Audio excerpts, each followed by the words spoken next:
আজকের এই ভিডিওটা আমার বাংলাদেশে বসে করা, বাট ভয়েসটা দেওয়া মেলবোর্ন থেকে। এই ভিডিওটা হচ্ছে আমার একটা স্পেশাল মুহূর্তের ভিডিও। এই স্পেশাল মুহূর্তটা হলো যখন আমি বাংলাদেশ থেকে সবাইকে ছেড়ে অস্ট্রেলিয়াতে চলে আসি। স্পেশালি আমার হাজব্যান্ড এবং আমার 4 বছরের বাচ্চাকে রেখে আমি অস্ট্রেলিয়াতে এসেছিলাম।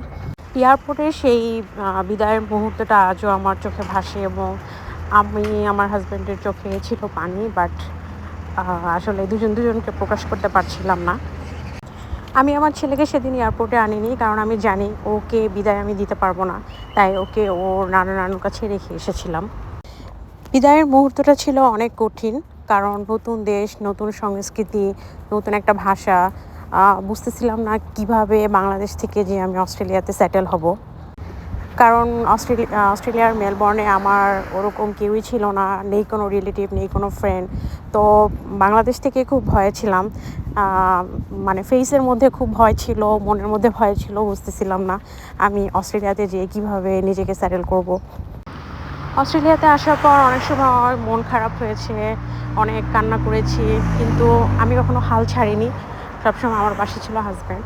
আমার হাজব্যান্ড সবসময় আমাকে ফোনে ইন্সপায়ার করতো, এবং আমি আসার পর 2-1 মাসের মধ্যে তাদের জন্য ভিসার অ্যাপ্লাই করি। আল্লাহর রহমতে যেই মাসে অ্যাপ্লাই করেছিলাম তার পরের মাসে আমার হাজব্যান্ড এবং আমার বাবুর ভিসা হয়ে গিয়েছিল।